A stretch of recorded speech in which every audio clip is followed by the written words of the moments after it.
올해 결혼을 앞두고 있던 31살 여자입니다. 대학생활 중 교수님의 추천 덕분에 조건이 괜찮은 회사에서 좋은 조건으로 남들보다 일찍부터 일을 시작할 수 있었습니다. 일이 바쁘다 보니 돈 쓸 시간도 없어 통장에 돈이 차곡차곡 쌓이더라고요.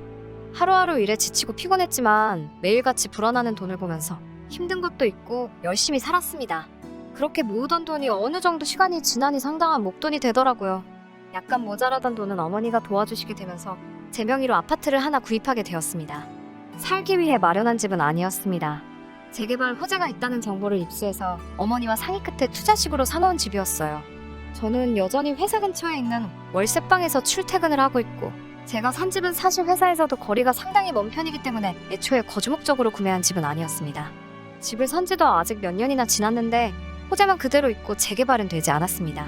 대신 집값이 엄청나게 많이 올라있는 상태예요. 제가 샀을 때와 비교해서 벌써 2억 5천이나 상승해버렸습니다. 결혼을 앞두고 있던 남자친구한테는 제가 아파트를 가지고 있다는 사실을 숨겼어요. 앞으로 어떻게 될지도 모르는데 제가 가진 재산들을 벌써부터 오픈할 필요가 없다고 생각했거든요.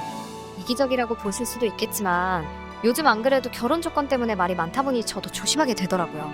다행스럽게도 남자친구는 제가 가진 것은 아무것도 보지 않고 오직 저라는 사람 하나만 보고 저에게 청혼을 해왔습니다. 저는 기쁘게 남자친구의 청혼을 받아들였고 남자친구가 결혼 준비를 위해 모아놓은 조건들을 먼저 제게 오픈하고 나서 저도 제가 아파트를 보유하고 있다는 사실을 알려줬습니다. 오히려 남자친구는 제가 제 명의로 아파트를 하나 보유하고 있다는 사실에 부담스러워했어요. 신혼집은 예비시댁에서 해주기로 했는데 그 아파트를 예비신랑의 명의로 해놓는 대신에 제 소유의 아파트도 똑같이 공동명의로 하지 않고 그대로 제 명의로 남겨두기로 했습니다. 제 명의의 아파트는 제 직장에서도 남자친구 직장에서도 거리가 상당히 되는지라 거기서 살면서 출퇴근하기에는 무리가 있었고 재개발을 앞두고 있는 구축 아파트인지라 주차장도 협소해서 두 사람 앞으로 자가용을 한 대씩 사는 것보다 차라리 새 신혼집을 구하는 게 오히려 경제적이겠더라고요. 그렇게 이런저런 조건들을 조율해가며 저도 꽃피는 5월에 신부가 되기만을 기다리고 있었습니다. 남편에게는 누나가 한 명 있습니다. 저한테는 신우가 될 사람이고 남편과는 1살, 저와는 3살이 차이가 납니다. 예비 신우는 저와 남자친구가 연애를 하던 중에 결혼을 하게 되었고 남자친구와 결혼식도 같이 다녀왔었습니다. 그때는 남자친구가 저에게 청혼하기 전이었어요. 예비 신우가 결혼할 때까지는 전혀 모르는 사이였는데 결혼식 이후로 몇 번 만나게 되면서 신우와 자주 시간을 보내게 되었습니다. 성격이 서글서글하고 친근하니 굉장히 좋더라고요. 제가 외동으로 자라서 그런지 언니가 있으면 참 좋았겠다는 생각이 들었는데 시언니이기는 하지만 성격이 잘 맞으니 정말 언니가 새로 하나 생긴 것 같았습니다. 나름 죽도 잘 맞는 데다가 취향도 비슷해서 쇼핑도 자주 다니고 심지어 입맛까지 비슷해서 둘이서도 자주 놀러 다녔어요. 오죽하면 남자친구가 자기만 빼놓고 둘이서 놀러 다닌다고 질투를 할 정도였습니다. 예비 시부모님도 저랑 신우가 친하게 지내는 모습을 보면서 둘이 전생에 친자매였나 보다 하면서 흐뭇해하기도 했어요. 예비 신랑이 저를 서운하게 만드는 날이 있으면 신우가 그놈 자식 버릇을 고쳐주겠다며 파리 안으로 굽는다는 말이 무색하게 항상 제 편을 먼저 들어주고는 했어요. 그런데 저와 예비 신랑의 결혼 이야기가 본격적으로 오고 가기 시작하자 신우가 점점 저를 멀리하기 시작했습니다. 그렇게 친하게 지냈는데 이유도 모르고 멀어지니 신경을 쓰지 않을래도 그럴 수가 없더라고요. 그래서 예비 신랑과 데이트를 하고 있는 중에 혹시 신우가 나에게 서운한 게 있는 건지 알고 있는 것이 없냐고 물어봤어요. 예비 신랑은 무덤덤하게 누나가 우리 결혼식 비용 문제로 조금 불만이 있는 것 같다고 말을 하더라고요. 말인즉슨 시댁 측은 3억을 들여 신축 아파트를 해오는데 저는 혼수만 해온다는 게 마음에 들지 않는다는 것이었어요. 저는 어이가 없었죠. 비록 제 명의로 유지하기는 하지만 제가 가지고 있는 아파트만 해도 5억을 호가하고 있는 상황인데 제가 혼수만 가지고 맨몸으로 시집오는 거라 생각하고 있다고 하니까요. 예비 신랑은 자기가 이미 알아서 다 설명했다고 하더라고요. 아파트 가져오는 걸로 우리 신혼집 2개는 살 수 있을 정도다. 오히려 우리가 너무 모자라게 가져가는 것이나 마찬가지다 라고 설명을 했다고 합니다. 예비 신랑의 설명을 듣고 마음이 놓이긴 했는데 계속 의아했던 부분은 예비 신랑의 설명 정도면 충분히 오해가 풀린 상황인데도 예비 신우가 아직도 저를 의도적으로 피하고 있다는 느낌을 지울 수가 없었다는 부분이었어요. 이렇게 어색하게 있을 바에야 제가 직접 오해를 푸는 게 좋겠다는 생각이 들어서 예비 신우에게 연락을 했습니다. 뭐가 그렇게 꽁에 있는지 이전에 저에게 살갑게 굴던 모습은 온데간데 없이 시큰둥한 목소리로 전화를 받더라고요.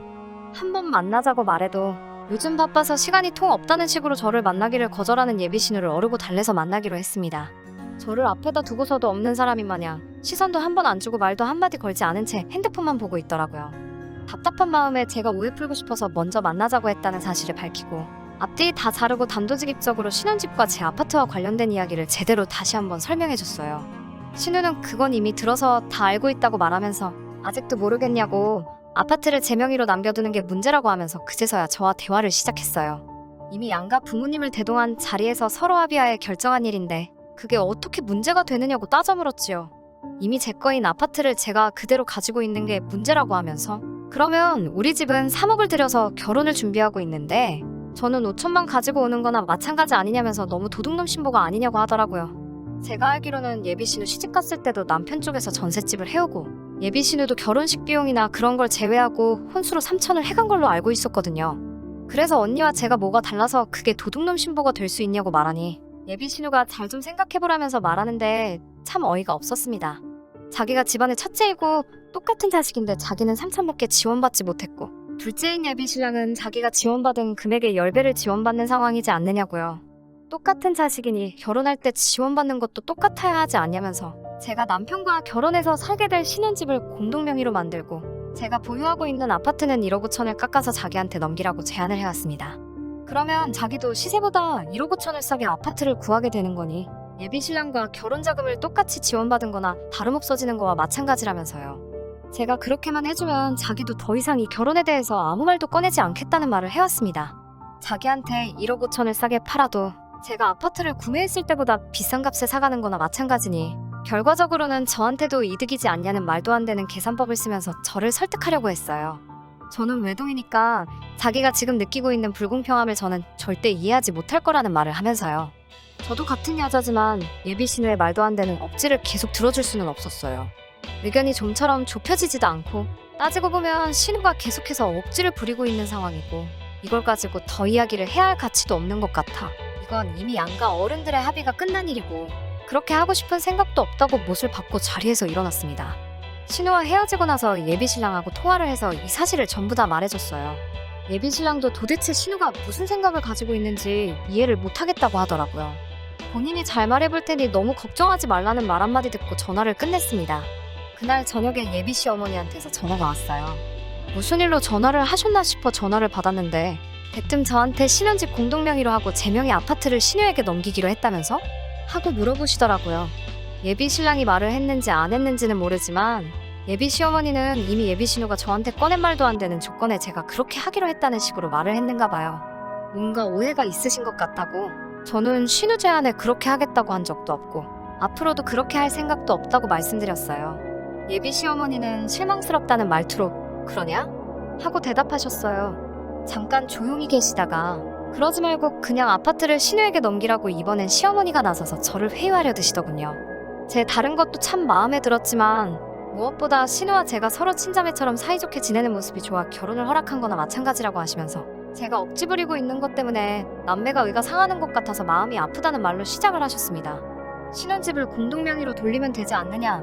그렇게 되면 너도 따지고 보면 손해보는 거 하나도 없는 거고 요즘 경기에 집도 잘 안 나가는데 산다는 사람 있을 때 후딱 넘겨버리는 게 돈 버는 거다.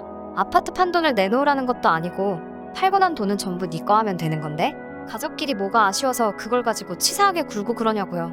집값 오른 것만 따지면 결과적으로 제가 돈 번 거나 마찬가지라는 똑같은 소리를 하고 있더군요. 아는 사람끼리 원래 돕고 사는 거라고 지금이야 돈 얼마 손해보는 것 같아 아까운 마음이 들기도 하겠지만 그 복이 다 나중에 저한테 들어올 거고 어차피 결혼해도 거기에 살지도 않을 건데 뭐하러 요즘 같은 시대에 집을 두 채나 가지고 있느냐. 자꾸 욕심부려봐야 좋을 거 하나도 없다. 뭐 이런 식으로요.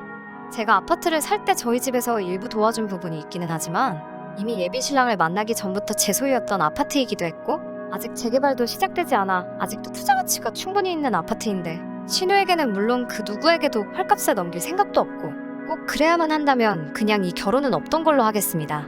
죄송합니다. 하고 전화를 끊었어요. 답답해서 창문에다 대고 소리라도 지르고 싶은 심정인데 한술 더 터서 예비신랑에게 조금 섭섭하다는 문자를 받았습니다. 대체 뭐가 그렇게 섭섭하길래 나한테 그러는 거냐고 전화를 걸었어요.